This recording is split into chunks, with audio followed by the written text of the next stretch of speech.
কি হাঁটু কাঁপানি ঠান্ডা পড়ছে রে। শালি তোর তো হাঁটু কাঁপে, আমার তো হতালি কাঁপতাছে রে। এতদিন কইলাম ঠান্ডায় নাই, হঠাৎ করে যে কি হল।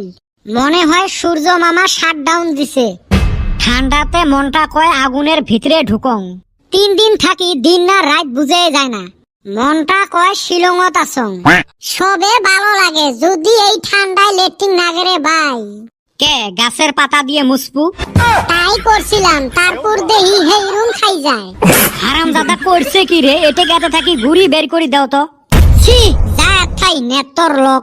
ই শিলংয়ের মানুষগুনা জীবনে হাইগা সুসে না। এ বান্দর, তুই জানিস ওমরা টিস্যু পেপার ইউজ করে। তা অনেক কি পার্থক্য হইল? ওরা টিস্যু পেপার ইউজ করে, আমি পাতা ইউজ করছি। হইলেও মুই ওই জন্য ঠান্ডার চটে 3 দিন থেকে হাইকবেরে যাং না। তোর বাপ জি সামার খিলায় না, কিবা করে হাঁকবি। এলা শুটকে ভত্তা দিয়ে ভাত খায় আসলুম, আর তুই কইস বলে খোয়ায় না। থাইক আর কিছু কমু না। এ তোমার জি কথা বাতরা, তোমরা বান ঠান্ডার চটে গা ধোয়ায় বাদ দিছেন, এটি আর কোয়া কথা নাকি? হায়াত থাকতে কাই মরবের চায়। এলাও বিয়ে বারুয়ে করি নাই। বাইরে বিয়ে বারু তো করবার চাই। এই ঠান্ডা গেতাছে কিন্তু বাইতে থাইকা তো বুঝে না। ই উই হাগি সুসে না, উই করবে বিয়ে। আরে বেটা ছাওয়া, ঠান্ডা হলটা কি হল? আমরা রেগুলার গাও ধোয়া পেলে আর রেগুলার গাও কাই ধয় যাই নেত্রা মানুষ। আমার গাও এমনি চকচকা, কি জন্য গাও ধুমু? হারাম দাদার কথা শুনছিস? হ্যাঁ বলটু, ঠান্ডা পানি দিয়ে গাও ধুস না, গরম পানি দিয়ে গাও ধং। ই গরম পানি দিয়ে গাও ধয় আর ফুটেরই দেখিস। গরম পানি দিয়ে যাই গাও ধয় না, ওমাক কয় ভয়াতুর প্রাণী। তাহলে তুই কি? আমরা হইলেন প্রকৃতি প্রেমী।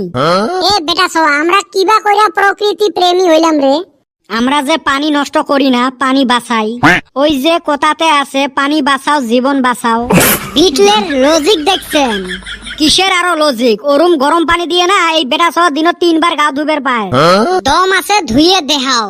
ঠান্ডা লাগে যে সুসে, ঠান্ডা ঠান্ডা কুল কুল। 10 দিন থাই গাও না ধুয়েও বেটা সওয়া বিউটিফুল। আমিও। ই বগলত গেলে ফসকা ফসকা গন্ধায় গাও। এ বেটা ছাওয়া, তোর রুমে না আমি সকালে ফ্যান মাইরা আইলাম রে। এই খাচ্চর আবার কোন থাইকা গন্ধ পায়?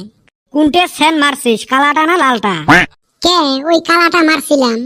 এ অপধুরে, ওইটা তেল চোরা মারা ওষুধ। তেজ মারছে? হেই তাইলি আমার লালটা মারায় ভালো আসলো। এ হারামজাদা, ওইটা মশা মারা। ওই হালি তাইলি তুই ফ্যান খস কোনে? কে পি খাওয়ার পয়সা নাই, মুই কিনিম সেন। এই কদিন থাই গাও ধংনার জন্য 3 ডিহার একটা সুইডাট কিনি আনছিল।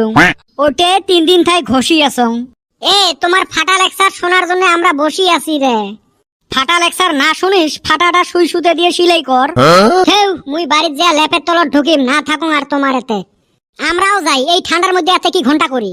এ কদম, আগুনটা নিবি থুয়ে আসিস। আমাকে জ্বলান লাগে, আমাকে নিবান লাগে।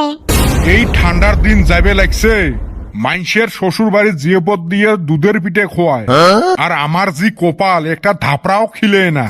কি তোমার এলাও দুধের পিঠে খাওয়া বয়স আছে? বুড়ে হয়ে গেল হাউস দেহ। দুধের পিঠে খাই মুই দাঁত দিয়ে চাবে চাবে, এতে বয়সের কি আছে? দুধের পিঠে বান মুই তোমাক ঠিসি ঠিসি খিলেন। দুধের পিঠে খাওয়া বয়স হইল মোর, আর ওমরা কেসাল করে। কি ঠান্ডা পড়ছে রে। না অল্প ঘোমরা দেন। কি গন্ধ। মিশো আজকে মুলে তোহাই দিয়ে ভাত খালুম। এমনি ঠান্ডা ভিতরেও থাকতে পাং না, বাইরে আসলে ফির দুনিয়ে ঠান্ডা। ও আম্মা, আর একটা কম্বল দাও গো, ঠান্ডায় ছাড়ে না। এ সুসে, বাড়ির শোক থাকি মোটা কম্বলটা তোকে দিছ, তাও যে ঠান্ডা ছাড়ে না।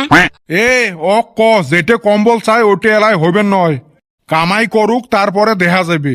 যাই হোক বুঝছে তো, এই ঠান্ডাত হয় কম্বল 2টে লাগে, আর না হলে কম্বলের ভিতরে 2জন লাগে।